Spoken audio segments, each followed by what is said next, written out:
아직 예수께서 말씀하실 때 회당장의 집에서 사람들이 와서 회당장에게 이르되 당신의 딸이 죽었나이다. 어찌하여 선생을 더 괴롭게 하나이까? 예수께서 그 하는 말을 곁에서 들으시고 회당장에게 이르시되 두려워하지 말고 믿기만 하라 하시고 베드로와 야고보와 야고보의 형제 요한 외에 아무도 따라옴을 허락하지 아니하시고 회당장의 집에 가서 함께 가사 떠드는 것과 사람들이 울며 심히 통곡함을 보시고 들어가서 그들에게 이르시되 너희가 어찌하여 떠들며 우느냐? 이 아이가 죽은 것이 아니라 잔다 하시니 그들이 비웃더라.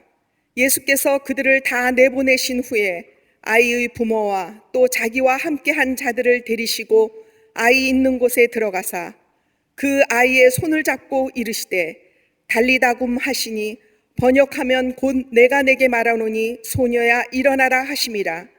소녀가 곧 일어나서 걸으니 나이가 12살이라. 사람들이 곧 크게 놀라거늘 예수께서 이 일을 아무도 알지 못하게 하라고 그들을 많이 경계하시고 이에 소녀에게 먹을 것을 주라 하시니라. 아멘.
갈릴리 성거대와 오케스트라의 귀한 찬양에 감사합니다. 고맙습니다. 은혜 받았습니다. 맞습니다.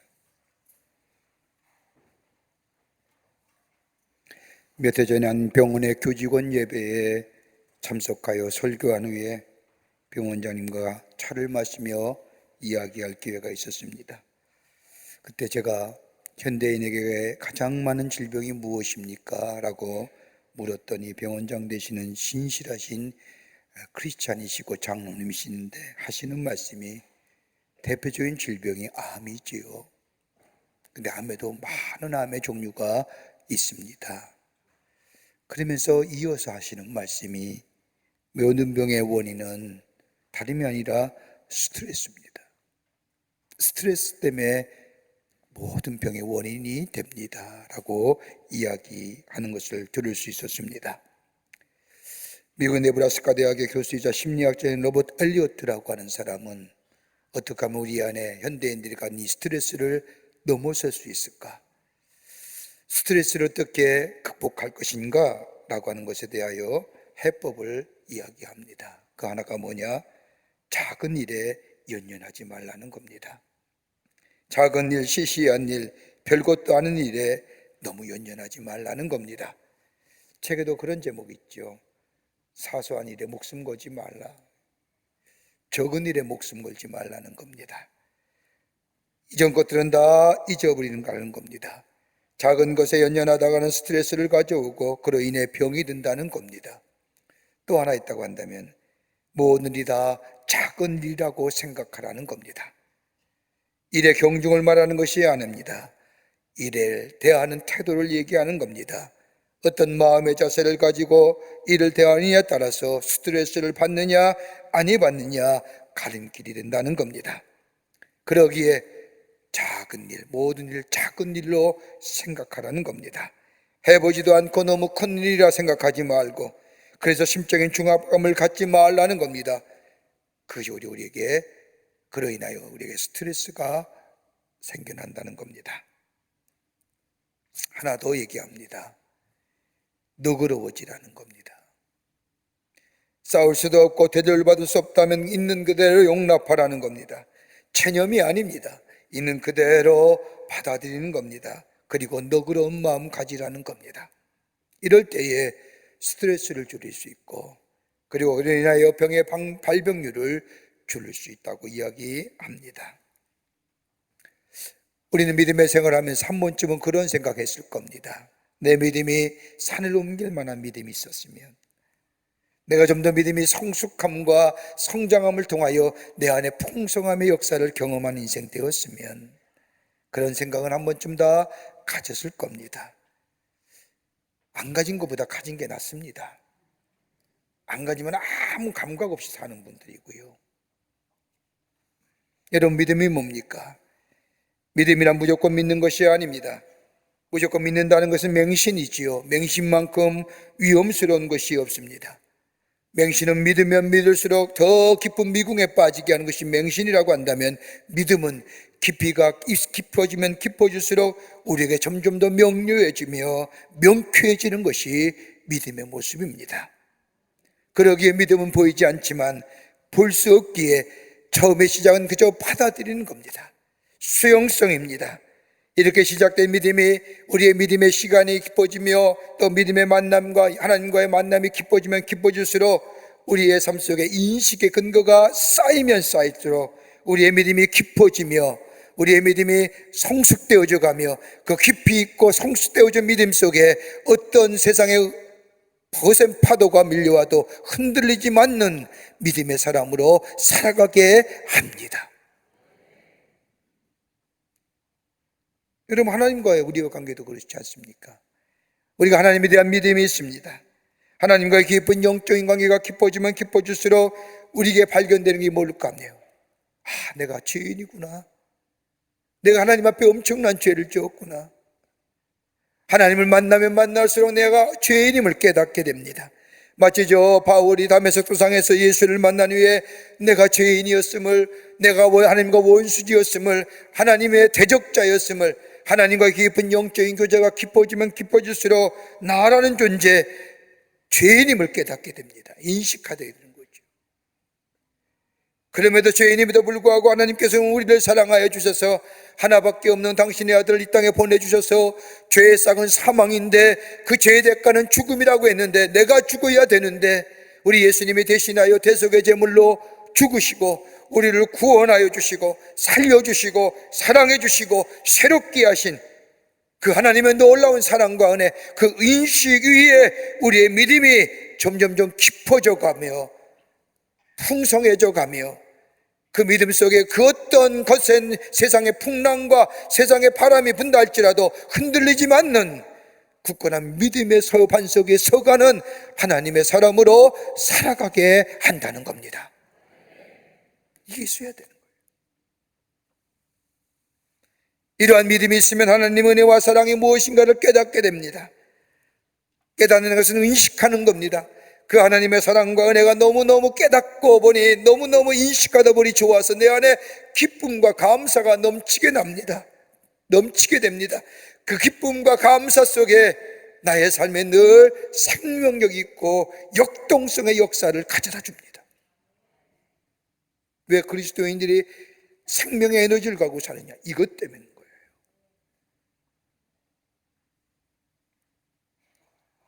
예수님이 많은 병자를 고치실 때 예수님께서 하신 말씀에 공통적인 말씀이 몇 가지가 있습니다. 예수님이 병 고친 이적과 표적을 가만히 말씀을 보면 예수님은 언제나 믿음에 관하여 말씀하신 후에 이적을 베푸시고 기사를 행하십니다. 내 믿음이 너를 구원하였느니라. 따라 내 믿음이 너를 낫게 했으니 평안히 갈지어다. 그 믿음을 보시고 불쌍히 여기사 고쳐주셨느니라. 내 믿음이 크도다. 하나같이 저들이 비록 적은 믿음이라 할지라도 그 믿음을 모시고 저들의 문제를 해결해 주신 것을 보게 됩니다. 믿음입니다. 오늘 본문의 말씀은 공간복음서에 다 기록된 예수님의 이적에 관한 말씀입니다. 마태복음에서는 다른 복음서와 달리 예수님의 행하신 이적을 조금은 더 생략하여 다루고 있지만, 저 마가와 누가복음에서는 조금 생략되어 다루고 있지만, 전체적으로는 믿음이 어떻게 시작되었으며 그 믿음의 결론이 어떤 것인가를 이 복음서에서, 이 말씀에서 우리에게 가르쳐 줍니다. 믿음의 시작이 어떻게 되었을까요? 그 시작이 어떤 열매를 맺어 어떻게 저들의 삶 속에 믿음의 풍성함을 누리게 되었는가? 오늘 본문의 말씀을 통해서 함께 말씀을 나누며 은혜 받기를 원합니다. 첫째는 예수님께 나와야 합니다. 오늘 본문의 시작을 보십시오. 예수님께서 바닷가에서 하나님의 말씀을 전하고 계실 때에 회당 중에 한 사람인 야이로라는 사람이 예수님께 나와 엎드려 고하기를, 내 딸이 병들어 죽게 되었으니 가서 좀 고쳐달라고 말합니다. 회당장입니다. 그 당시에 회당장이라는 것은 상당히 권세가 있고 지위가 높은 사람입니다. 여러분, 이스라엘 사람들의 생활 속에서 회당이라는 것은 다름이 아니라 생활의 중심입니다. 철저하게 회당 중심으로 살아갑니다. 지금으로 말하면 교회라고 하겠지만은 회당은 지금의 교회보다 이스라엘 백성에는 더 중요한 의미가 있습니다. 이스라엘 백성은 회당에서 예배를 드리고 이스라엘 백성은 회당에서 공부까지 합니다. 옛날에는 지금처럼 인터넷이나 그 밖에 SNS가 발달되지 않았기에 저들의 조상들의 기록들, 조상의 행한 일들 문서로 남긴 거나 문서로 남길 수 없었다는 구전으로 전승되어 왔습니다. 구전으로 내려온 이야기들, 그러기에 모세가 하나님과 함께하여 출애굽하여 이스라엘 백성을 저 가나안 땅으로 인도했던 출애굽의 기사들, 기록보다는 조상과 조상의 구전과 구전에 의해서 들려왔던 그 놀라운 구원의 역사들, 다윗의 이야기며 이사야 선지자의 이야기며 에레미 선지자들의 이야기, 다 이스라엘 백성을 향한 하나님의 이야기들을 조상들의 입에서 입으로 구전되어 저 회당에서 저 이스라엘 백성들에게 전해졌던 겁니다.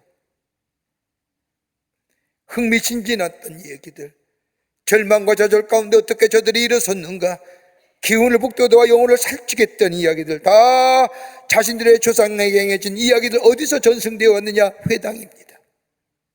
그러기에 회당은 이스라엘 백성의 정신적인 지주요, 저들의 신앙의 모처입니다. 여러분, 우리도 그렇지 않습니까? 우리 조상들의 이야기들, 저 승리한 이야기들, 나라를 구한 이야기들, 나를 위해 목숨을 버렸던 이야기들 들으면 가슴이 뭉클하기도 하고 새로운 에너지를 얻는 것처럼, 그 말씀이 어디서 이스라엘 백성에 울려 퍼졌느냐? 회당입니다.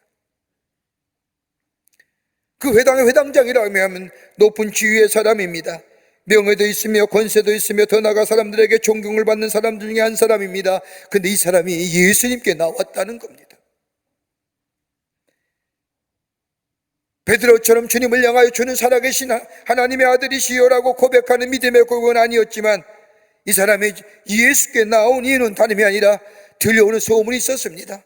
수많은 사람이 예수 앞에 나오기만 하면 저들의 질병이 고쳐지며 저 병이 사하여지며 죄가 사하여지며 앉은 배가 일어서며 눈먼 자가 눈 뜨는 역사, 그 놀라운 역사가 예수님에 의해서 행해졌다는 소문을 듣게 되자 자신의 딸, 저 병들어 죽게 되는 딸, 내가 예수 앞에 나가기만 하면 내 딸의 질병이 고쳐지지 않을까?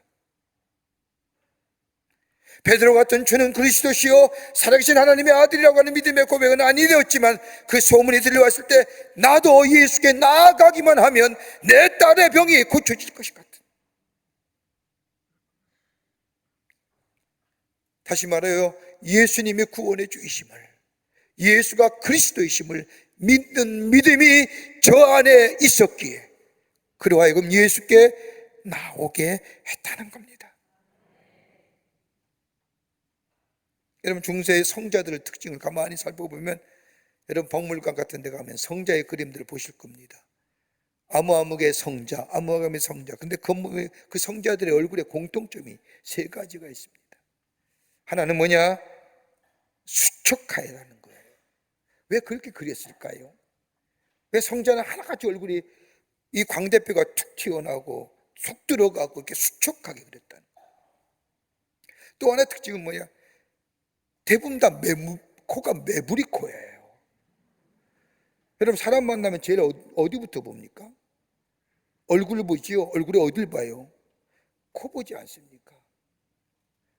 왜요? 중앙에 코가 있으니까 코 볼 수밖에 없어요. 근데 코가 매부리 코면 전체 얼굴의 비대칭이잖아요. 그러니까 얼굴이 못생기게 된 거예요. 뭐 이렇게 어렵게 얘기하면 못생겼어요.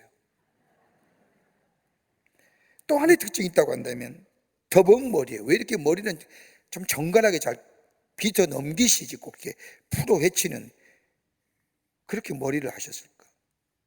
정갈함이 없다는 겁니다. 종합해 보면 다른 사람에 비하여 얼굴의 모양 처진다는 거예요. 그런데 이들에게는 한 가지 공통점이 있습니다. 자신의 부족함을 느끼는 사람들이었습니다. 자신의 문제, 자신의 한계성, 자신의 한결같은 자신의 부족함을 알고 예수님께 나와 부족함을 고백하고 예수님과 깊은 영적인 관계 속에서 새로운 인생으로 살아가게 갔다는 겁니다. 오늘 야이로 그런 겁니다. 높은 주의에 있는 사람이요, 권세가 있는 사람이요, 더 나아가 존경을 받는 사람이지만은 그에게 한 가지 문제, 인간의 한계, 유한성의 문제, 아무리 내가 지위가 높고 권세가 있고 많은 사람에게 존경받는다 할지라도 나만이 가지고 있는 이 절대 한계 문제, 내 딸의 병, 인간의 유한성, 자신의 지위나 명예나 존경 가지고는 해결하지 못할 이 문제, 이 가지고 주님 앞에 나아가기만 하면 내 문제가 해결될 것이라고 하는 그 믿음, 베드로처럼 위대한 신앙의 고백은 아니었다 할지라도 예수 앞에 나아가기만 하면 내 딸의 질병이 고쳐질 것이라고 하는 그 믿음이, 그 믿음의 시작이 그로 하여금 하나님의 놀라운 기적을 경험케 하는 은총을 경험했던 것을 보게 됩니다. 예수께 나와야 합니다. 그게 역사하심인 거예요. 두 번째는요, 간절한 믿음이 있어야 한다는 겁니다. 오늘 읽은 본문의 말씀을 거슬러 가면 23절의 말씀을 보면 이 바리새인이 예수님께 하신 행위가 되어 이렇게 얘기합니다. 많이 간구하여 가로되 내 어린 딸이 죽게 되었사오니 오셔서 그 위에 손을 얹으사 그로 구원을 얻어 살게 하소서라고 말합니다. 많이 간구했다고 하는 이야기, 원래 원문을 보면 말을 많이 했다는 겁니다. 여러분, 우리 얼마나 현대인들이 말 많이 하고 삽니까? 말 많이 합니다. 좀 조용한 공간, 또 소음이 안 들리는 공간이 찾아보기가 쉽지 않습니다. 지금의 사회를 가리켜 정보사회라고 얘기합니다. 얼마나 많은 정보들이 들려옵니까? 정보가 들려오는데 얘기할 것은 참 많지요. 그런데 오히려 비하여 얘기할 것은 많고 말하는 많이 하지만 우리의 삶에 공허와 더불어 고독감 찾아오는 이유가 있을까요? 말은 많이 하지만 말에 실천함이 없기 때문에. 말 많이 하는데 내 삶에 실천함이 부족하기에. 여러분, 우리의 신앙도 마찬가지입니다. 알기는 많이 알지만 내 삶에 실천함이 없는 이 신앙은 무기력한 신앙입니다. 비바람에 쉬 넘어집니다. 풍랑에 쉬 가라앉고 맙니다. 오늘 본문의 말씀에 이 회당장 야이로가 예수님을 위하여 많이 간구했다는 것은 말 많이 했다는 건데, 예수님을 향하여 그저 고쳐주십시오라고, 고쳐주세요, 고쳐주라고 단순하고 짧게 말한 것이 아니라 반복해서 예수님께 구했다는 거예요. 반복해서 구한 건 뭐예요? 그만큼 간절함에 비례되는 거잖아요. 마가복음 오늘 본문의 말씀을 보십시오. 오늘 본문의 말씀은 예수님께서 이 회당장의 의정을 받으시고 회당장의 집으로 내려가다가 5장 21절과 24절의 말씀에 삽입과 하나가 나옵니다. 12해 동안 혈병으로 고생하는 가나안 여인을 고친 사건이에요.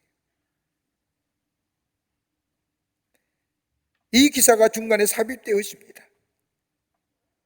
자신의 딸은 병으로 죽어가고 있는데, 그런데 예수님은 자신의 구함에 아무런 보행을 보이지 않다가 그냥 내려가시다가 한 여인이 예수님의 옷자락을 잡고 저 옷자락만 잡으면 내 병이 나을 것 같다가 예수님 옷자락을 잡는 것을 느끼신 예수님이 뒤돌아보시면서 누가 내 옷자락을 잡았느냐? 그러면서 그 여인과 만나 그 여인의 12해 동안 고생하던 혈류병을 고쳐주시고 그 여인의 이야기를 다 들으시는 거예요. 내 딸은 지금 죽어가는데, 내 딸 고치러 가는데 중간에 여자가 인터셉 한 거예요. 얼마나 애간장이 타겠습니까? 아마도 속이 새카맣게 타들어갈 심정일 겁니다. 그런데 예수님은 이 아이의 심정을 아는지 모르는지 아무런 보행을 보이지 않으시는 겁니다. 그러자 이 아이로가 그러기에 예수님께 말 많이 했다는 겁니다. 무슨 얘기일까요? 가자고요. 목사님, 예수님 가셔야 돼요. 예수님이 내려가셔야 돼요. 예수님이 가셔야만이 내 딸, 중간중간에 말이 멈추는 그 순간순간마다 예수님은 그 12회의 혈류병 걸린 여자와 예수님의 대화했고요. 가세요, 예수님. 고쳐주세요. 내려가셔야 됩니다. 한 번으로 끝나는 것이 아니라 지속적인 간구에 타는 겁니다. 불탄의 소원을 이루는 지속적인 간구, 인내하면서 문제 해결을 위한 지속적인 간구가 이 아이로 하여금 기적을 경험케 했다는 겁니다. 이 믿음이 어디서 나왔어요? 그의 지성의 결과일까요? 철학이 되어 종교심의 결과가 아닙니다. 인격이나 성품이나 신학적인 것 또한 아닙니다. 더 나아가 다른 사람이 강권하여야 가봐라, 가서 예수님께 매달려봐라, 이런 것도 아닙니다. 누구의 권유에 의해서 예수님께 나와서 구하는 것도 아닙니다. 야일의 문제는 피할 수 없는 문제, 딸이 질병으로 인하여 죽게 되었다는 그 절박함이 예수 그리스도 앞으로 나와게 했다는 겁니다. 자신의 편견과 자신의 선입관이 아닙니다. 편견이란 경험 이전의 일들 아닙니까?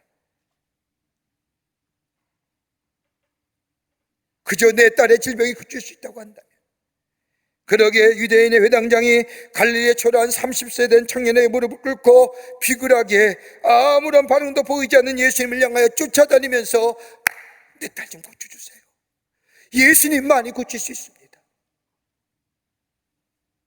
안식일을 범한 사람이라고 소문난 예수, 그토록 안식일을 귀하게 여겼던 회당장인 이 야이로 예수님을 쫓아다니면서 구한다고 하는 것, 이 체면에서는 아니지만 체면의 문제가 아닙니다.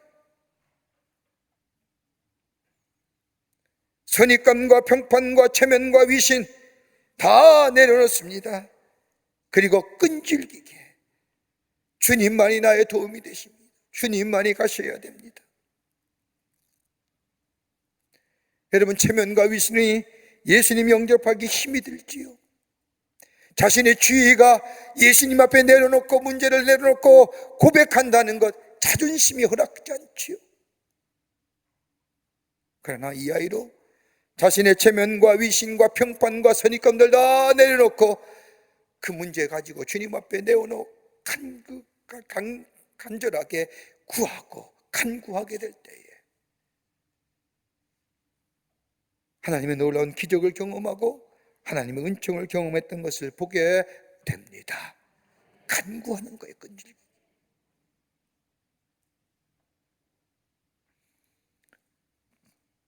또 하나 때가 된다면 예수님이 나의 주인 되어주시는 고백의 믿음이 있어야 됩니다. 예수님이 나의 주인 되어주십니다. 본문의 말씀을 읽다 보면 야이라 회당장이 얼마나 절박했는 것을 알 수 있습니다. 이 절박성은 다른 사람이 모르는 겁니다. 본인만이 아는 절박성입니다. 여러분, 내가 사는 삶과 내 삶의 문제와 내 절박성 누구와 비교할 수 있을 겁니까? 아무도 비교 못합니다. 그 절박과 그 문제의 중요성은 그 어떤 것보다도 내게는 가장 절박한 문제요, 내가 가장 중요한 문제입니다. 그러기에 이 아이로 친구를 잃어버릴지도 모릅니다. 자신의 모든 주의나 체면 더 나아가 사람들의 존경 한순간에 다 떠나버릴지도 모릅니다. 그러나 자신의 딸을 살려달라고 예수님께 물었을 때에 그의 친구들이 뭐라 말하든지 상관하지 않습니다. 딸이 죽으면 죽었지, 그래 당신의 위신으로 우리 이스라엘 종교의 위엄을 가지고 안식일을 거역하고 자신이 하나님의 아들 메시아라고 얘기해서 저 나사렛 동네에 저 젊은 청년에게 어떻게 내 딸을 고쳐달라고 얘기할 수 있는 게 가당치 않은 일이요, 이렇게 비난받을 수도 있습니다. 이 비난을 감수하면서도 예수님께 나와 간구합니다. 주절주절거리며 끈질기게 쫓아다니며 간구하는데 더 큰 문제가 생겼습니다. 해결할 것 같은데도 기미가 보인 듯한, 이제 예수님만 내려가시기만 하면 모든 문제가 해결될 것 같은데, 오늘 본문의 말씀에 예수님을 집으로 내려가는데 소식이 미 집에서 돌립니다. 한 사람이 와서 말하기를 자신의 딸이 죽었다는 겁니다. 절망이지요. 미래가 한가닥의 소망이 끊어졌습니다. 딸이 죽었다는 소식과 함께 모두 다 숲으로 돌아갑니다. 이런 것을 아신 예수님께서는 본 말씀에 이 아이를 향하여 두려워 말고 믿기만 해라, 간절히 간구하여 말 많이 하며 예수를 모시고 가던 집을 가던 중에 12해 동안 혈육병으로 고생하는 여인, 예수님이 그 여인을 만나 병을 고쳐주시며 예수님께서 그 여인의 옷깃을 만진 것을 보시고 그 여인의 믿음에 대하여 말씀하시면서 시간이 지체된 겁니다. 저 여인의 질병을 고쳐주시라, 정작 내 딸은 죽었구나. 기회를 놓쳤습니다. 사라졌습니다. 저 여인이 중간에 끼지만 않았더라면, 여러분, 딸의 죽음의 슬픔보다는 뭐예요? 저 여인에 대한 원망이 더 큰 거예요. 분노가. 예수님이 내려가시기만 해서 만져주시기만 했다면 내 딸의 병은 나을 건데 저 여인이 중간에 끼어들어서 저 여인 때문에 내 딸이 죽었다고 하신 거예요. 죽었다는 슬픔보다 뭐가요? 원망이 더 큰 거예요.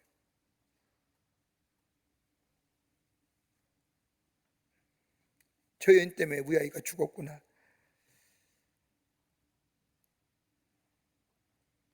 여러분, 진실한 믿음은요, 이 믿음을 넘어서는 거예요. 여기까지는 인간적인 믿음이에요. 믿는 사람이 다 갖고 있는 믿음의 모습들이에요. 인간이 생각하는 믿음의 모습입니다. 자신의 지적인 판단과 경험적 판단에 의한 가능성 많은 사람들이 이것을 믿음이라고 생각하는데 이것 가지고 나왔는데 그럼에도 불구하고 소망이 끊어졌습니다. 그런데 예수님 들려오는 얘기, 두려워 말고 믿기만 해라. 이 말씀은 단순히 내 사정과 문제를 해결해 주시는 예수님뿐만 아니라 더 나아가 절망에서 소망을 이끄시는 참 생명의 주인 되시는 예수님을 향한 고백되어지는 믿음의 내용, 예수님이 그걸 야이로에게 얘기하시는 겁니다. 두려워 말고 두려움은 뭐예요? 인간적인 믿음의 모습이라고 하는, 믿어라 참된 믿음의 자리를 옮기라는 겁니다. 여러분 요한복음 11장 말씀을 보세요. 요한복음 11장 32절의 말씀을 보면 죽은 나사로의 이야기가 나옵니다. 나사로는 사람이 병들어 죽게 되었는데 너희들이 예수님을 보고 좀 오시라고 요청을 합니다. 그래도 그럴 것이 예수님과 나사로의 관계는 보통의 관계가 아닙니다.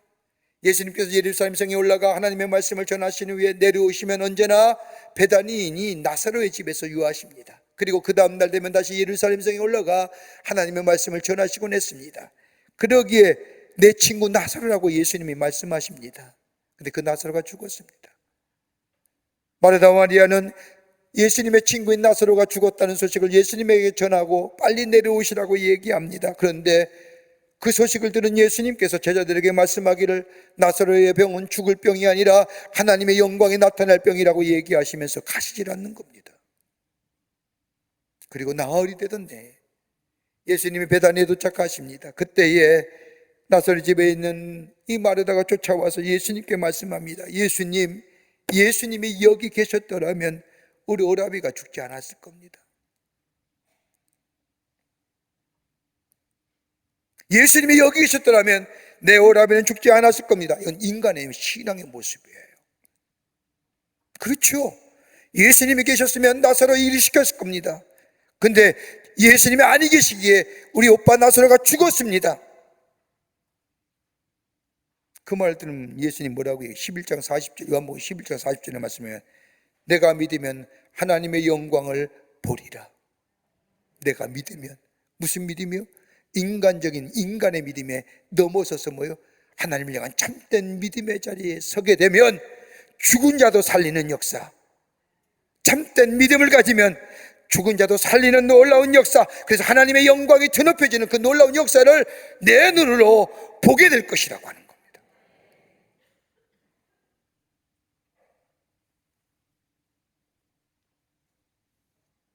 죽지 않게 하시는 그리스도가 아니라 죽은 자도 살리시는 예수 그리스도, 병들지 않게 하시는 그리스도가 아니라 병든 자를 다시 부활케 하시는 예수 그리스도에 향한 믿음.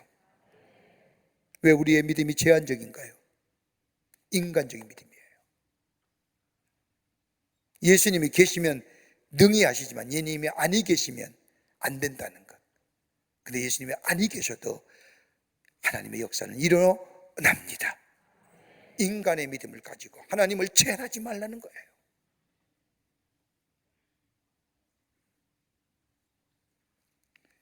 어느 감리교 인터넷 매체에 나온 글인데 제가 읽고 참 은혜가 돼서 여러분과 함께 나누려고 합니다. 충청남도 당진의 삼봉교회를 섬기는 이효승 권사님의 이야기입니다.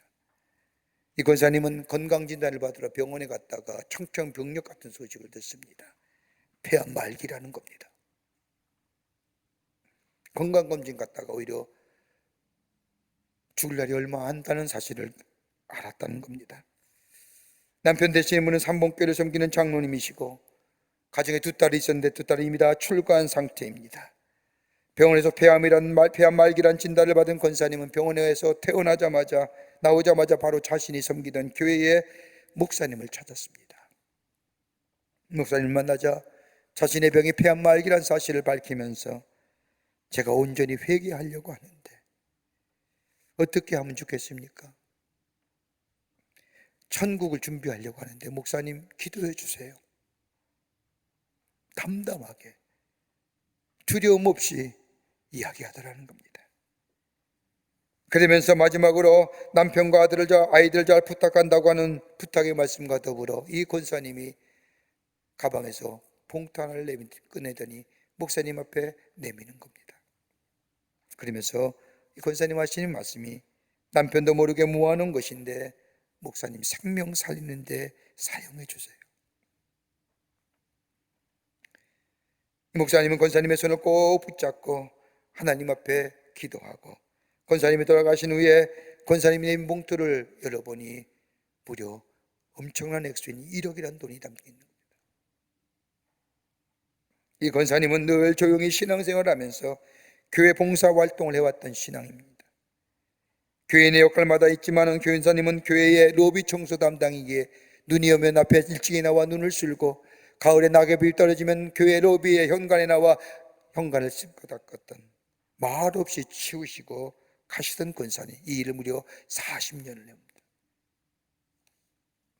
아무 불평 없이 묵묵히 이 일을 감당하신 권사님, 폐암 말기에 진단을 받고 얼마 살지 못할 것이라는 말씀을 드린 권사님은 그동안 모았던 거금을 하나님 앞에 드리면서, 목사님, 이거 생명 살리는 데 사용해 주세요. 천하보다 귀하다고 했는데. 이 말을 목사님은 한없이 하나님 앞에 눈물을 흘리면서 권사님을 위해 중보했다고 합니다. 그리고 시간이 지났는데 하나님 생명의 역사가 일어나게 해주십시오라고 기도하며 생명 역사가 일어날 것을 찾아보다가 어느 날 저 농촌교회 한 교회에 한 교인이 교회에 왔다가 심장이 발작과 쇼크해서 돌아가셨다는 얘기를 듣고, 충청도가연에 교회마다 심장 재생동기를 구입하여 드리면 어떨까? 그러면 교회 왔다가 갑자기 심장의 쇼크를 받아 넘어진 사람에게 심장 재생동기를 위하여 살 수 있지 않겠는가? 그렇게 생각하니 목사님, 권사님과 의논하면서 그 충청도 200개 되는 교회에 다 심장 재생동기를 구입해서 다 나눠줬답니다. 생명살. 근데 이상하죠? 폐암 말기라고 얼마 살지 못할 거라고 진단을 받던 2019년에 진단받던 권사님인데 아직도 살아계세요. 말기예요. 병원에 나올 때는 준비하세요. 그러기에 권사님 교회 와서 내가 어떻게 천국 갈 수 있을까요? 내가 어떻게 언제나 회개를 할까요? 그렇게 물어봤던 권사님, 생명 살리는 일에 하나님 이 귀한 것 생명 살리는 데 사용해 주시라고 생명을 살리는 역사에 이 권사님 쓰임받은 그 생명이 살고 살아났더라는 거예요.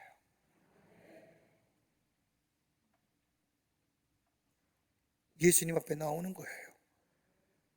예수님 앞에 믿음 고백하는 거예요. 내 편견, 내 선입견, 내 판단, 이것 가지고 하나님 제언하는 거 아니에요. 그리고 주님의 음성에 귀 기울이는 거예요.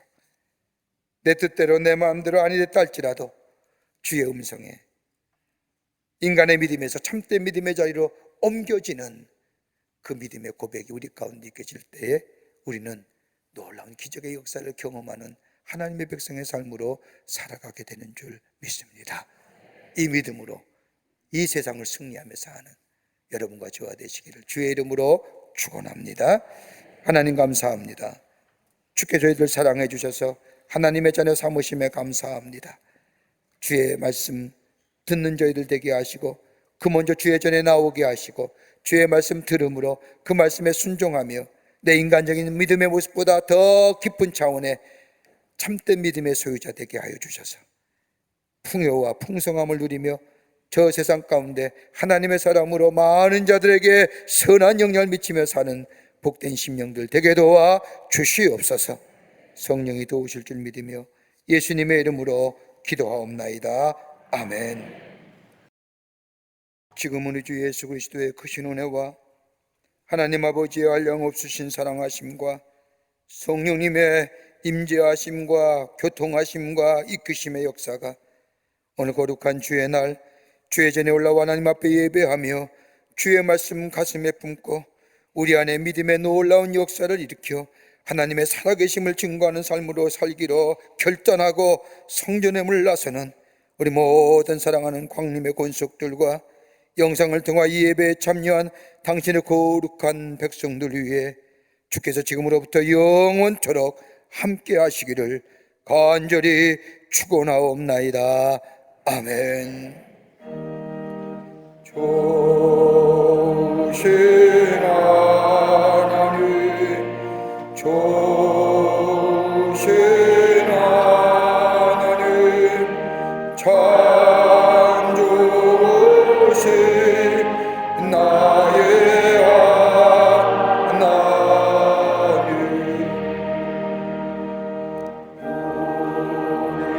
주께